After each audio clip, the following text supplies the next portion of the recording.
the Cedar Rapids, Iowa market. My wife and I actually started off as a domestic team with a smaller independent brokerage here in town.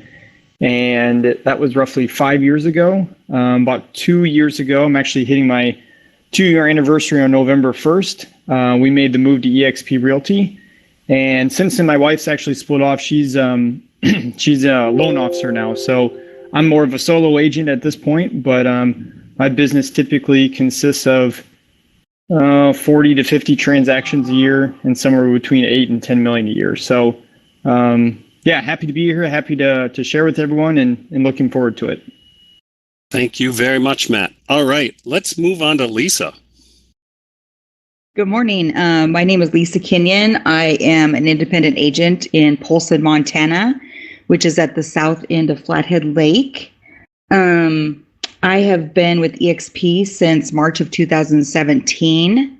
This is actually my first year of hitting ICON. So I'm looking forward to see what this year does, and I hope to keep the numbers up. At this point, I have a lot of background in sanitation and surveying. So when I moved into real estate 16 years ago, I became a broker 15 years ago. I was so excited to get into it, and I'm so excited to be with EXP now. That's fantastic. Well, we're happy to have you in the with the icons and here at EXP. So, all right, I'm going to jump right in, and I'm going to come off of what our last speaker in the previous half hour, Sherry, and I'm going to ask everybody a couple of questions, but I'm going to start off with what your number one priority every single day is. What do you do? Is there something you do every single day? Stephanie, could you start us off?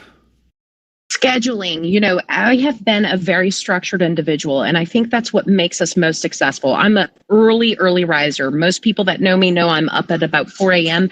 every single morning, no matter what time I go to bed the night before. And I do that because that is my time to plan out my day. I put everything on my calendar so that I don't miss a beat. That is something that, you know, early on in my career, I wasn't great at, and I would find myself not following up. And so when I really got going in real estate back in 1999, it was because every single day between 8 a.m. and 10 a.m., that was my time to make my phone calls. Whether it was reaching out to my sphere or reaching out cold calling, that's what I did. And so I live by that structure, and everything I do is on the calendar so that I hold myself accountable and responsible, and it gets done. That's fantastic. And you probably just came really close to answering my next question that I would have had for you anyway. But that is fantastic. I couldn't agree more. I think that getting up early and getting your day aligned really sets you up for success. I know that I treat my days exactly the same. Let's move on to Rich. Very close to that. It's time blocking. My wife and I, we just finished a program called 75 Hard. So we make sure we time blocked for ourselves. Then we time block for the business, time block for prospecting. So again, backing what Stephanie said, you've got to have some type of schedule. If you're just trying to wing your each day, as things happen, your business will run you rather than you run your business. I like that. And you know, I couldn't agree more. And you want to make sure that you're running your business and not the other way around, because that's one quick way to get lost. Let's hear from Matt. Matt, how about you? Yeah, for me personally, like I said, I'm a solo agent. I don't have a team. I don't even have an assistant or a VA or anything like that. So for me, it's first thing I have to do is, you know, after I get my kids ready for school and everything, first thing I have to do is check my task list to make sure all of my deals are moving in the direction they need to be moving. So one thing that I definitely don't want to ever happen during a transaction is someone waiting on me for something, whether that's the lender, an inspector, title company, or whatever. I like to be on top of all that stuff. So first thing I do is to make sure my deals in escrow are moving in the direction they're supposed to be moving. And then kind of echoing what Stephanie and Rich said, just to time block and use that time then after my deals are moving forward to, continue to prospect, reach out to either by the owners or just finding that other niche, so to speak. Very good. All right. Thank you, Matt. Lisa, could you share with us what your number one priority every day is? I think my number one priority is kind of following the same is my calendar. I check my calendar every day, make sure everything is on there that needs to be, check my emails and make sure I'm not missing anything. So it's just making sure that I am on track for the day, what I need to be doing, what direction I'm going for the day, and then lining up my day to perform that way. That's excellent.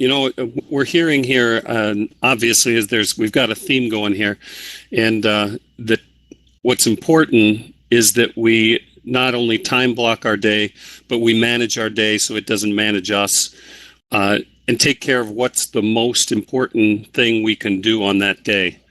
And I like what I'm hearing there. Other things have to be managed as well, and you can't manage what you don't track. So let's talk next about how each of you track your business and what you track, and then maybe any tools you use to track that might be helpful to the people listening today. And I'm going to go backwards this time, and I'm going to start with Lisa.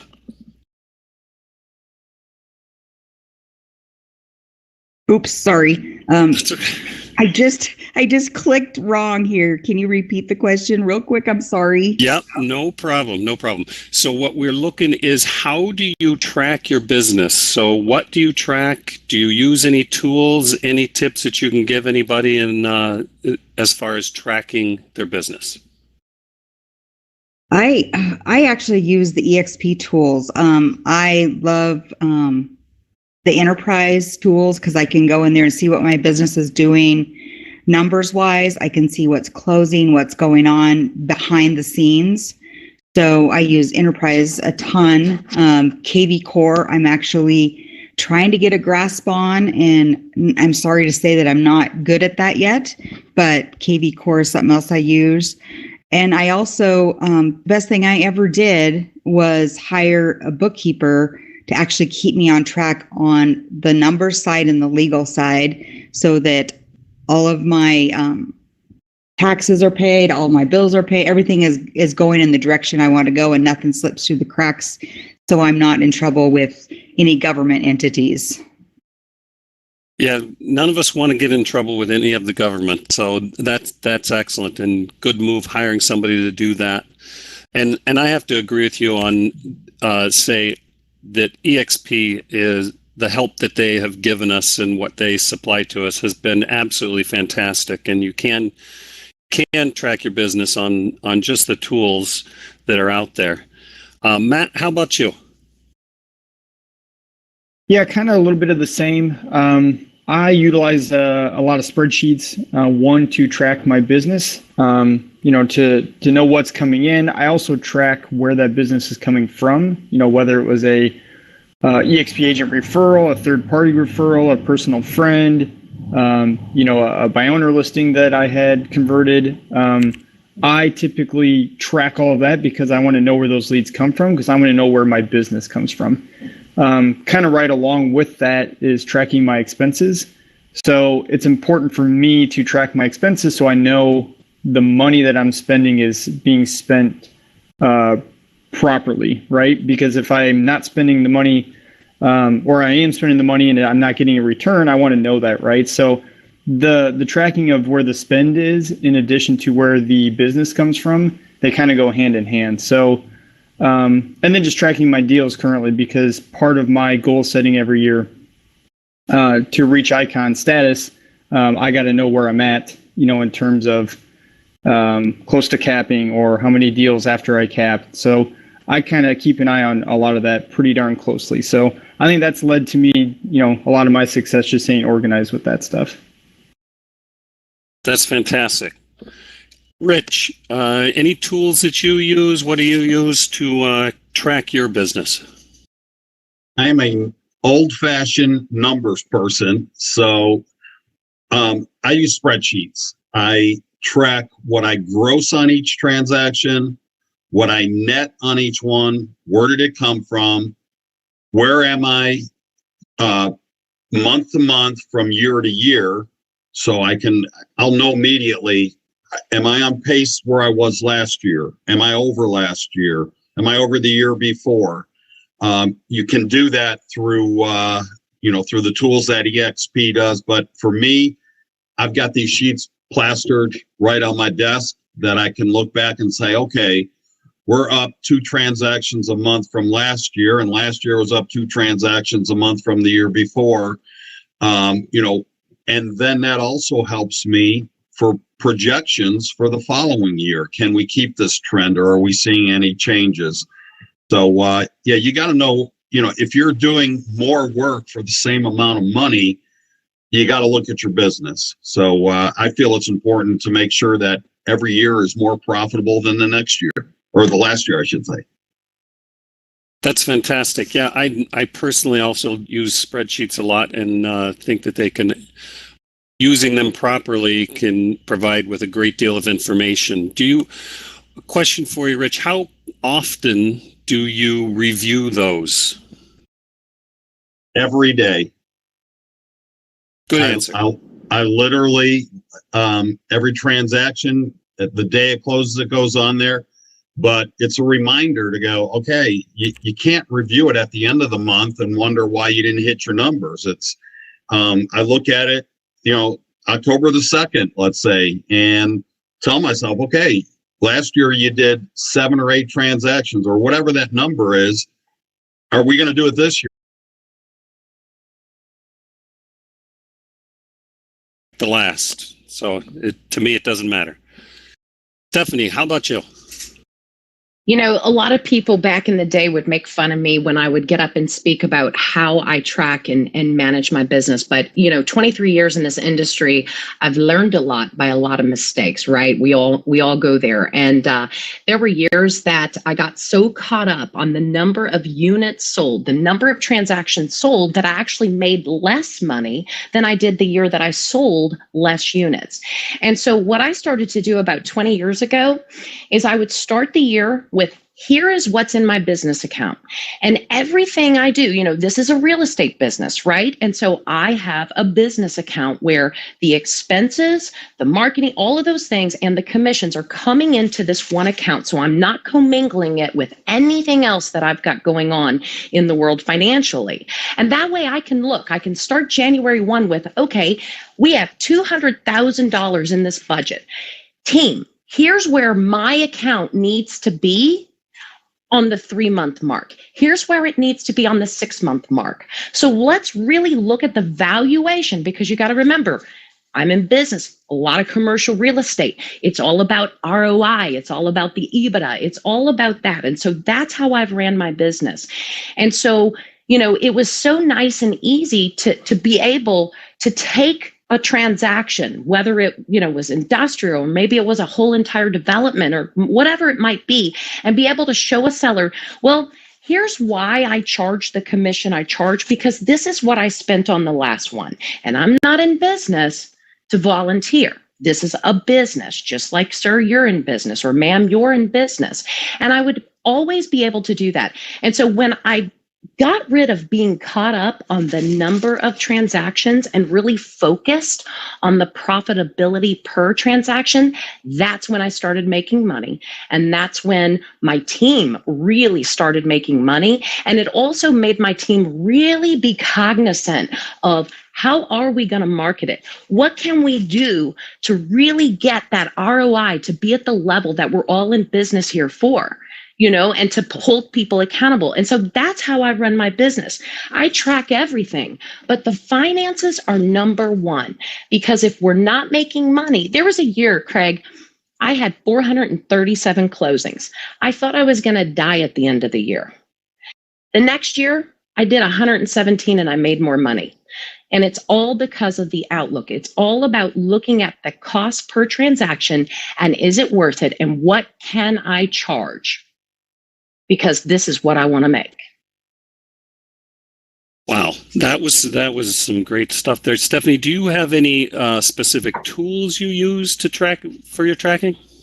Yeah, so basically, I make sure that any bank that I'm doing business with does detailed statements. And if you meet with a private banker and you tell them what your goals are, they can set up your online account to do just that. And so, when the monthly expenses for advertising like BizBuySell or LoopNet or whatever's coming in, then it's going toward marketing expenses, which is then corresponding with my QuickBooks, right? So that any moment I can look to my bookkeeper and say, I need my P&L. I need my P&L. Where are we at? And because that's how we pivot and that's how we adjust.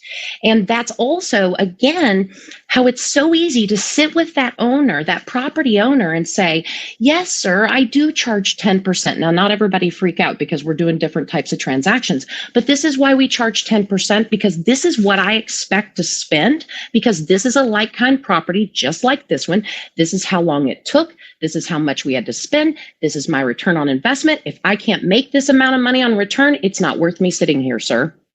See ya, right? Very good. Very good. I hope everybody was listening carefully to Stephanie there, and some of the things that I took away, the profitability, not transactions. And I don't think that can be stressed enough. I think we get lost in the idea of number of transactions and making that the goal, and not looking enough at the profitability and making sure that those transactions are actually profitable. So I want to thank you, Stephanie. That was just fantastic. My pleasure. All right. Let's move along to another quick question here. I'm going to ask, I'll ask Rich, to what do you contribute your ICON success? How do you do this? And how long did it take you to reach the production level you're at now? Well, there's a lot of things that I contribute to ICON success, but the first thing I would say is we looked at our business and we determined that we reached a level that we really couldn't do much more than what we were doing. So then we started looking at how can we get to the next level. And we hired a transaction coordinator. And just her taking that paperwork off of our desk has freed us up to do so much more. We also hired a marketing team. Again, looking at our numbers, how's this going to come into play? Our marketing team focuses on our sphere of influence.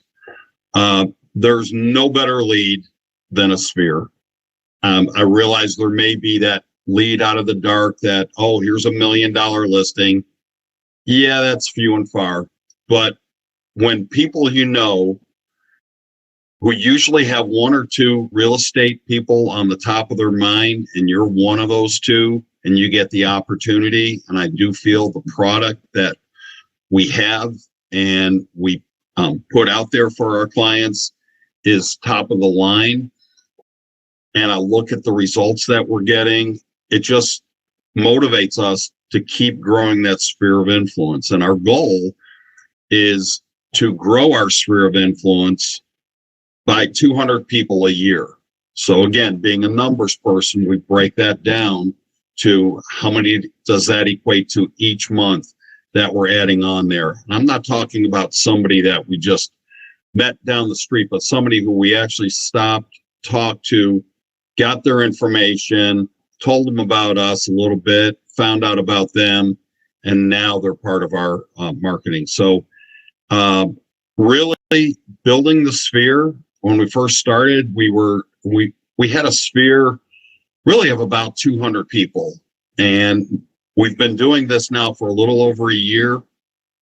We're close to 500 people right now in our sphere, and again, we're just looking at growing that and growing that. We tried other lead sources; they'd work for a little bit, but then all of a sudden, you're looking at a lot of work for minimal results. So why not focus on what was working? And that's friends will ask you to be a part of their lives and do business for them. So that's what we're focusing on.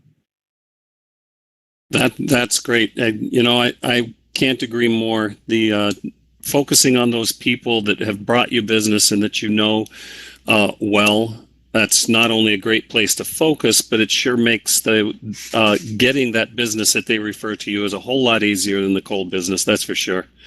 And also what I heard there was asking yourself great questions. So again, much like the last question that I asked you, reviewing your business and your numbers, you looked at your business and said, hey, how can we get to the next level? And it's important that we always ask ourselves those questions and ask ourselves what we can do and just analyze it and really see what we can do to break through to that next level. And I like that idea too of hiring people. You hire great people to do what they're good at and take stuff off your plate so that you're spending more time being productive. That's fantastic. Matt, maybe you could tell us what you contribute to your ICON success. Yeah, for me, I almost want to call it an unfair advantage. When I started 5 years ago at my smaller independent, we had a very good lead generation system. So the market I work in, I was not from here. At the point that I got my real estate license here, I'd only been living here 4 or 5 years. So I didn't have like a natural sphere of influence, so to speak, where I was just already known, liked, and trusted by a lot of people. So I was given a pretty nice advantage with the landing spot at my independent, with a lot of leads, a lot of opportunities. And I was willing to grind, so to speak, to make a run of this business. And that's kind of what gave me my platform. But I think what's helped me, now that I'm not at that independent and I don't rely on a lead source like that, I think what sets me apart is I didn't just treat those people like transactions when that's kind of, how I started with just meeting random people and getting transactions. I've now cultivated that into relationships with those people. And those are the people that still support my business here 5 years later. And it didn't matter that I wasn't at the independent anymore. Honestly, I don't think that it matters at EXP. They just want to work with me. So I took what was a very good advantage and cultivated those relationships with, at the time, were basically complete strangers. And now, friends and clients, or those clients then become friends and they still support me here, 3-4 years later while I'm at a different brokerage. So I think that's one thing that set me apart. I was given a really good advantage, but then I made good use of that advantage, I guess is what I'm trying to get at. Yeah. So you had some opportunity presented to you and you capitalized on it. Yeah, absolutely. And I think that's what everybody who strives to get to this, whatever your production level goals are, that's what you have to do. Any opportunity, any advantage, capitalize on it, and use it and use it for the future as well, because you never know when some of these relationships come full circle in this real estate business. Absolutely. Lisa, question for you. I believe you said that you were your first year ICON. Is that right? Correct. Yes. Excellent. And then, so looking into the coming year or your next year in front of you, is there something that you're doing different? Have you looked at that? Is there something you're going to be doing different in the coming year to not only achieve that, but then to even do more? I think in the coming year, I'm going to probably implement probably a little bit more contact with my clients, trying to keep them. I live in a rural community. There's not even 5,000 people in Polson. So it's very rural. So my biggest thing is I can't use a lot of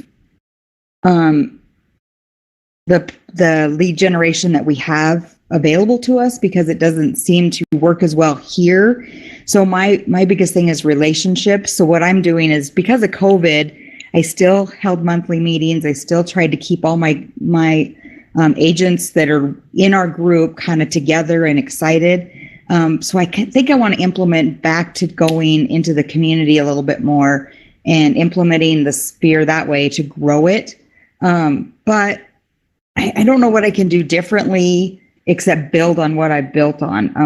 I'm successful because it is a repeat business thing. It is a referral business, and I was born here, so I get those repeat businesses. I get people talking. I guess I don't know exactly how to answer your question because of my community, how small it is, but I think it's about touches. I think it's about relationships and touches, and I just keep wanting to build on that. Yeah, I think you answered it just fine. You're looking at the business that you have had come in, and just improving on your communication and staying in touch with those people that you have in the past already done business with, or have or no. Does that sound about right?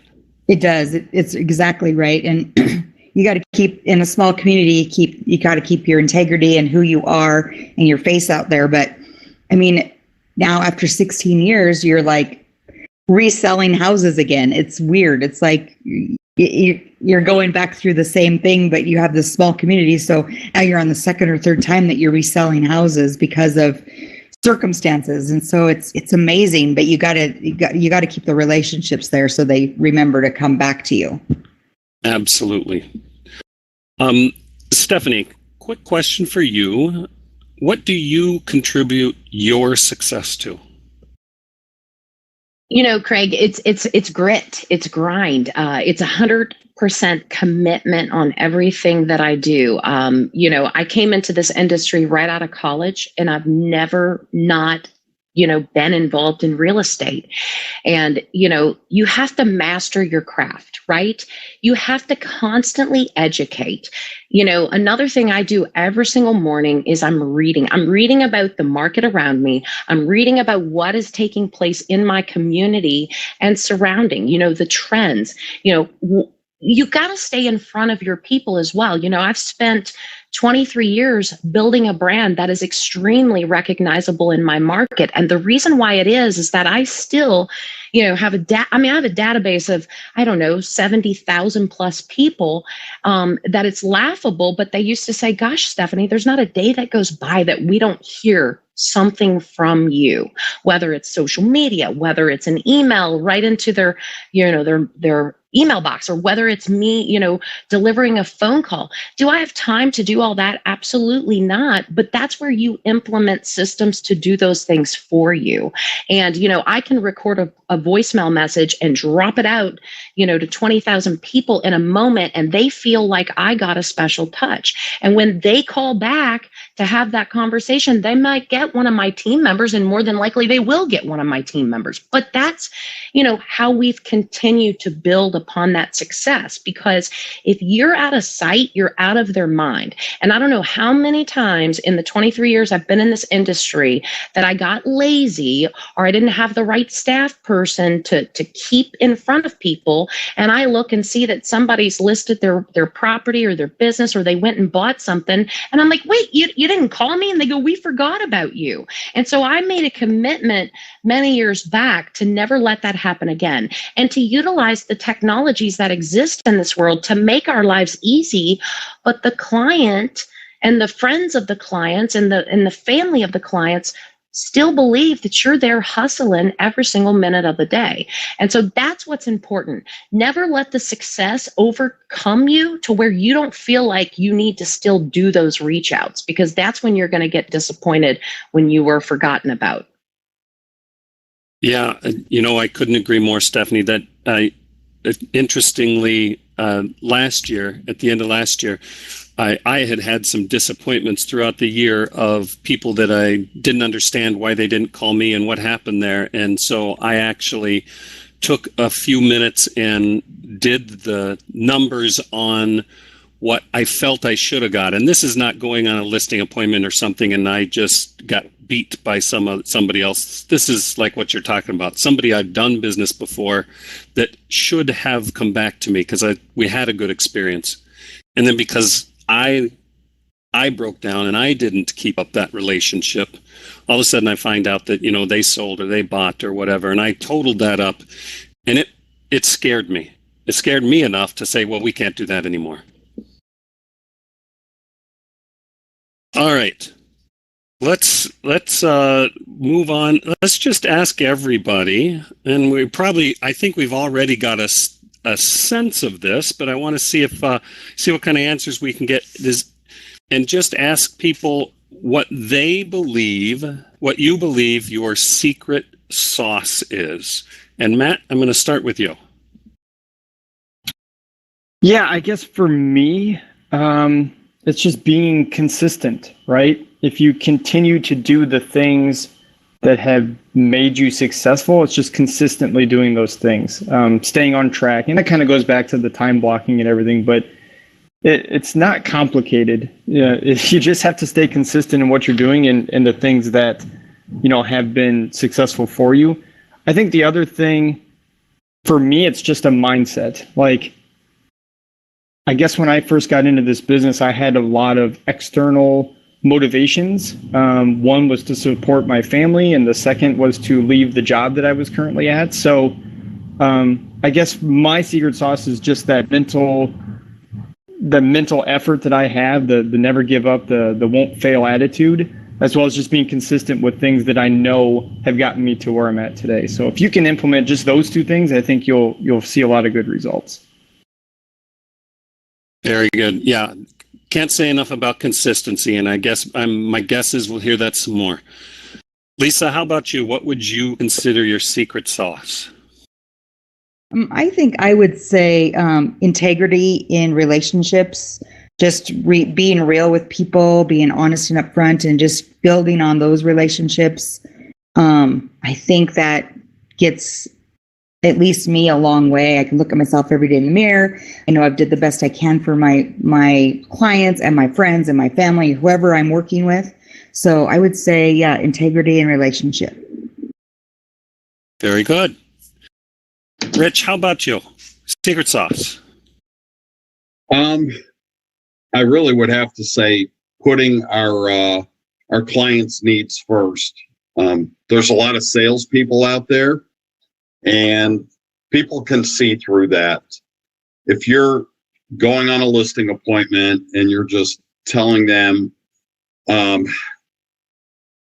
things that they already know, people want to see the real you. People want to know that you're doing everything you can to make sure their outcome is the biggest priority. And we reiterate that. Our testimonies back that up. If you're worried about how much you're making on each transaction to a certain degree, it's they don't care about that. They want to know, are you in this for me? Are you going to represent me to the fullest? And I think if they see that you truly are sincere about doing that, they're going to warm up to you and you're going to get their business. Very good. Those are some great points. I appreciate that, Rich. Let's ask Stephanie. What is your secret sauce, Stephanie? It's there's nothing secret about it. I have always just resided on the side of what I do, and that's business. And I've been that business professional. I don't get caught up. I think my clients respect this, and I've had clients for a very long time. I've tried to pass clients off to the team, and they still will be like, "Hey, we just want to talk to you today. Just let us have that conversation," right? Because they love the fact that I'm just real. I tell it like it is. Everything's a business transaction. It is professional. But I don't get caught up in that emotional thing. And so they just know that I'm, soul to the earth, just going to shoot them straight. And Rich touched on this. We're not selling anything, right? I mean, we really aren't. It's a case, right? Here's what it is. If it matches what you want, here's the price. here's how we get to the closing table, or here's how we get to the lease. It's business, and it's showing people the path of what it is that they want. And that's probably why on like the residential side, I was never one that would ever want to go talk about wallpaper and carpet and different things like that. Now, if I was constructing a home, which I build houses as well, then okay. But I couldn't get involved in the emotional distraction of it. I always keep it business. Not a lot of my clients have ever become friends for that reason, because they're business. It's business. It's strictly business with me, and my personal life is personal life. Very few have entered into that personal world. And I think ultimately, when I want to do business with someone, it's because I trust them. I know that they're going to shoot me straight, and we're not, going camping together or going to lay on the beach. It's a business relationship. And so I have treated my entire course of this the exact same way. Not that it's right. It's just right for me. Excellent. Yeah, we definitely have to treat our businesses like businesses. Otherwise, they're just hobbies. And it's hard to live on a hobby. At least that's what I found. All right. What I'd like to do now is I'd like to open it up. We've got about 20 minutes, I think, here. I'd like to open it up to the audience.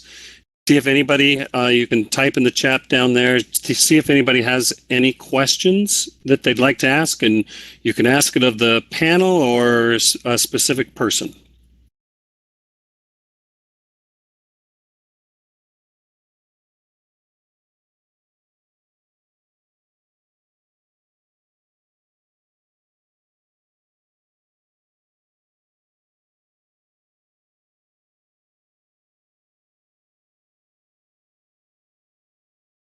All right, I think we have several people typing. Oh, here we go.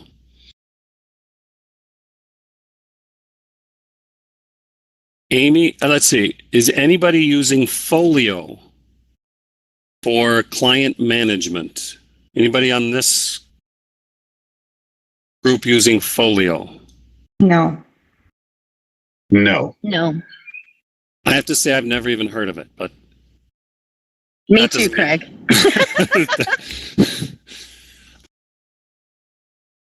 Craig, I've got a question. Yeah.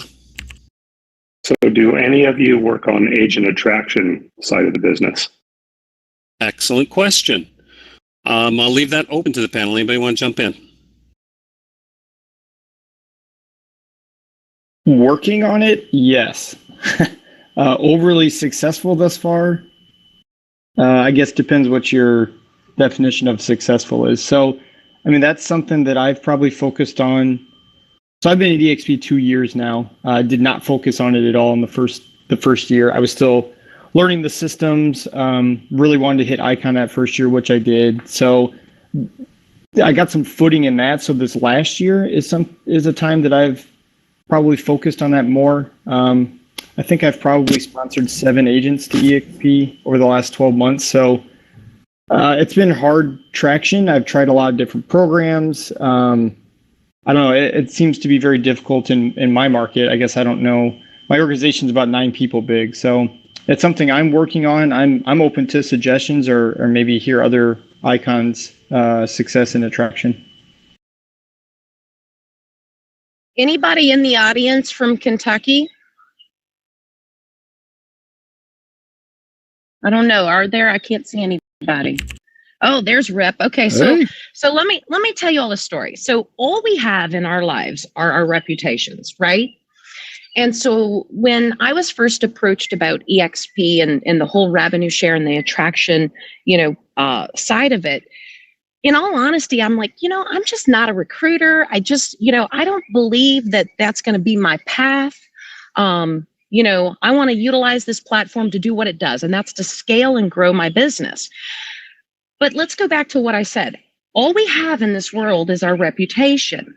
And what happened, I think when we brought our brokerage over, there were 6 existing agents in Kentucky. Within 3 weeks, we had 103 agents in Kentucky. And because of that reputation, people picked up the phone and they called me. And so then I realized, you know what? Attraction is not as hard as we would think it is, right? And so then I was able to use those kinds of conversations and the practice I got through those to take that concept and go across the country with it. And so I don't get to focus a whole lot on agent attraction because we're building EXP commercial. But it's definitely a conversation and it's a story. And if you tell the success stories of those that surround you here at EXP Realty and just share with how all the great lives that's been created and the great financial outcomes that are constantly being, displayed and told, if you just tell a story, attraction is very easy. Wow, that was fantastic, Stephanie, and it is. I mean, when I came to EXP, also, I have to admit that the model that we have in how it can benefit us from attracting agents really did speak to me and it attracted me to it. But I have to admit, once landing here, I've mostly just focused on selling real estate. So that hasn't gone I haven't done much with that. But you make a great point. We have a great story, and through your reputation and that story, people will recognize it and will come to you. And treat those other agents on the other side of the deal as if they were your client as well, too. Excellent. We had a hiring question here, and I wanted to throw that out there to the panel about how you, and now I'm not finding it in the chat, but I know it's there. Your first hire, how did you decide when it was time to make that first hire, whether it's a transaction coordinator, an assistant? What was that first hire, if you have hired? And tell us a little bit about what that looks like, and I'll open that up to anybody. I'll go ahead.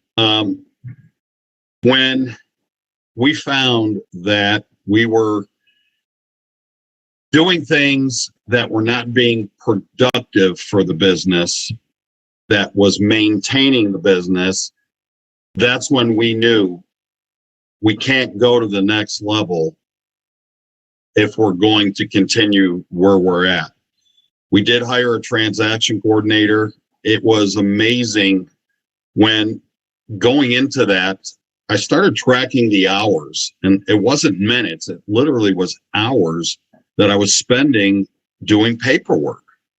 And I started adding these up, and I started telling myself, Rich, if you were making phone calls or just out seeing people or growing business instead of spending 8 hours a week on this, you'd be in a much better place. And then the same thing with marketing. I wanted something that was consistent. And what I found was I would wake up thinking I'm going to work on marketing today. And next thing you know, buyers would call, hey, can I see some homes? Can I do this? Can we, hope there's a listing appointment or just something that came up. And so the marketing was inconsistent. Personally, our business has grown leaps and bounds.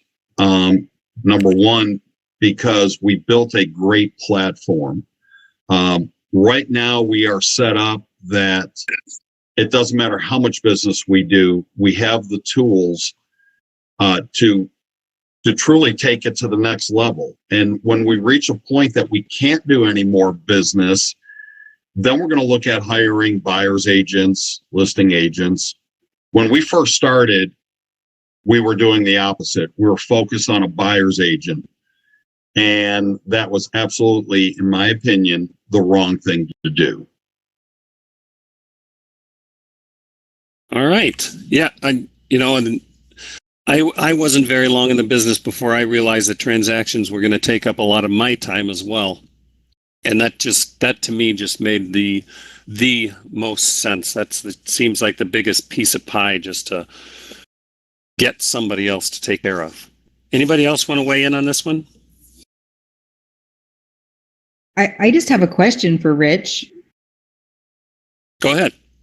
So where did you look to find your TC? I mean, I used SkySlope TC for a while and it didn't work out for me. Is there a different place you looked? I went locally here. I asked around. I said, does anybody have a transaction coordinator that is reliable, that knows EXP? We were given this person's information. It's $300 a transaction. And for some people, maybe you're brand new in the business and you might say, well, geez, that's a big chunk of money. But I can make, when you start really weighing out how many hours you would spend making sure that file is complete. It's not only that, they also reach out and, let our buyers and sellers know, look, your earnest money is due by this date. Your inspection, it has to be done here. So they're doing so much to assist us. And it just, for us, like I said, we just look locally. We tried to, go the nationwide, perspective, but we just weren't finding it. And we found a person that was looking to grow their company. We teamed up, and it's a great mix right now. Very good. Thank you, Rich. Let's see if we got another question here. We got so many. The list is quite long. Let's see.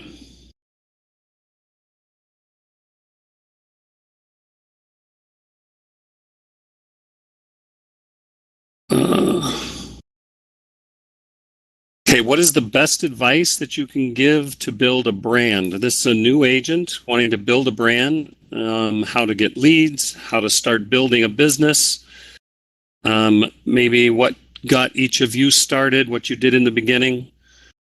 I will again throw that out to the panel. Anybody want to jump in?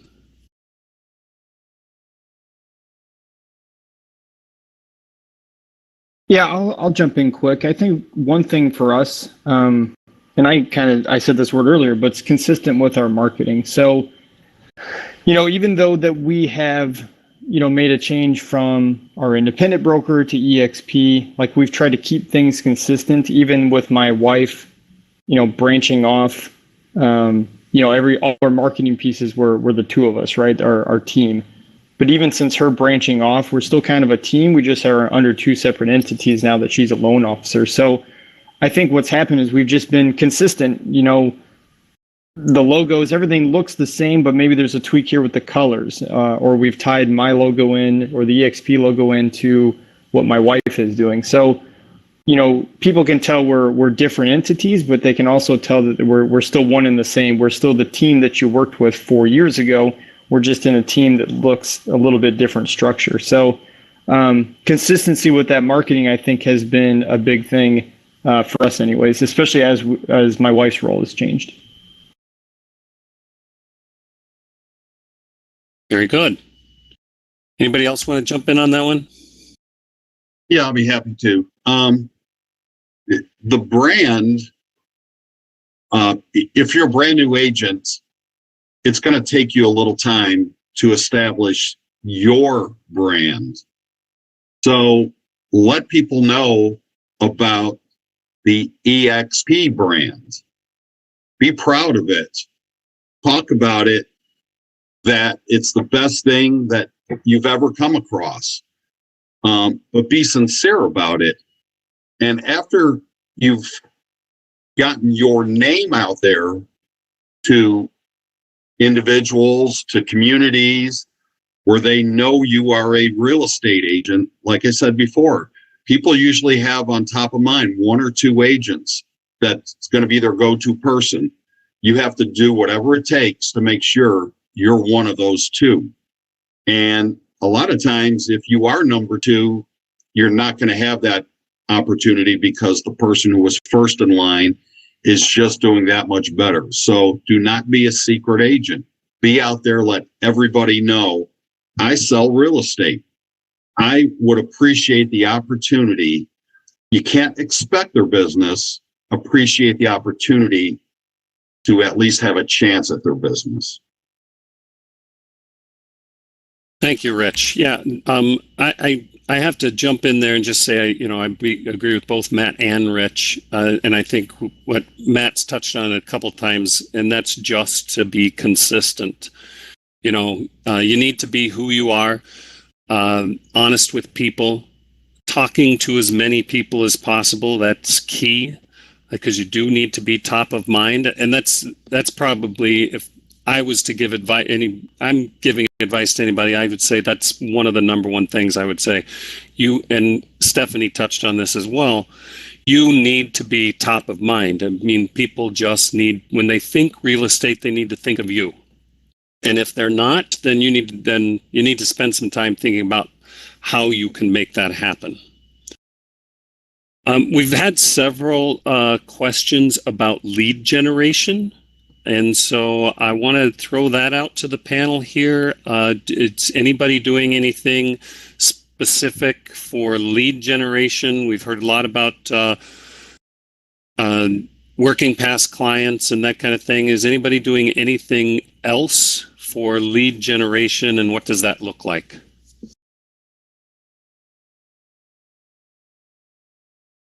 Yeah, I'll jump in. I don't do a lot of lead gen in the traditional sense, where you're getting a brand new lead or a client, someone that's not in your sphere. My lead generation is focused on my sphere, so I don't have a ton of experience, I guess, in regards to lead gen outside of my sphere. So, the things I do for sphere are just, touch points every, usually once a quarter. We do a mailer or text message or an email, cards, that type of thing. But that's more to just, kind of what Craig said, just to stay top of mind, and that, hopefully in turn will lead to business. So that's kind of our lead generation, but I don't really do anything in terms of like brand new leads. That's, I don't know, not something I have focused on, I guess. All right. Anybody else? One of the great things, and I don't know if everybody in the audience is aware of this, but, we rolled out Exp Enriched Data, and I encourage you to look it up on Workplace and visit them in the Affiliated Partners Hub. But this is both for residential and commercial real estate. It's every piece of data on any piece of real estate in the United States of America. And here's something so cool. Not only can you do a valuation in moments, a BPO or a BOV, whatever you'd like to call it, but there is a really unique thing in there that you can put in an address. You can basically utilize the system's algorithms to click a few buttons, and it's going to do a property tax analysis in seconds. You don't have to do anything but type in the address. It prints out this beautiful report that you can put into your hand, and you can knock on that door or walk into that building and say, Mr. Owner, Mrs. Owner, I just want you to know that I've done this free report for you. And it's showing that you're paying 8% more in property taxes than you should. This is a certified report. And you can take this to your county tax assessor's office and utilize it to appeal. Now, give people value, right? That's how they remember us. That's how we pick up new clients. That's how we do lead generation. Bring value to someone, and they're not going to forget that. But it's Exp Enriched Data, and if you go to Enriched Data, just type in Enriched Data on Workplace, you'll get into the group. You'll see it's very inexpensive, but this service gives you information on building permits. It's going to tell you what loans are on the property. It's going to tell you when those notes are coming due. You can filter in and see what's happening, in an entire area of when maybe their balloon payments coming due, or maybe they, did a subordination agreement, and maybe it's coming up. soon? What is their plan to refinance? It's going to give you their owner contact information. It's going to give you their email address. Utilize that to go out and find new business and pick up the phone and say, hey, Mr. Seller, I noticed you own this property. And it's also going to show if they own multiple properties, it's going to list out their entire portfolio, right? And so you can say, I noticed that you've got a note coming due in December. Have you thought about the refinance? Or maybe it's time to sell it. Have you seen how much equity you've got in that property? Have you thought about that? Those are the types of conversations to make. That's how I got started in the business. The difference is in 1999, we didn't have all this online technology that made it so simple. Now we do, and it's right at our fingertips, and we're so beneficial here that at EXP, we own this database of system. It's ours. We're all shareholders of this company, and it is ours. So take a look into that. At EXP Commercial, every agent gets it included in the technology package. For, I think, EXP Realty, you can opt in for like $60 a month, but it's going to give you so much data that's so valuable that if you can take that and turn that into 3 to 5 deals a month, $60 is nothing, folks. Exp Enriched Data. Well, I know I'll be looking it up, Stephanie. Thank you for that. That's going to bring. Anybody else have anything they want to put in? I'm sorry, we got about a minute. Well, I want to thank our panel here today, and I want to thank the audience for sticking with us. And I hope that everybody got some great tidbits that they can take away, put into their own business. Sorry we didn't get to all the questions. Had some good questions on there. But I just want to say thank you. I want to say thank you to the panel for making this just a great session. And we will see you at the next.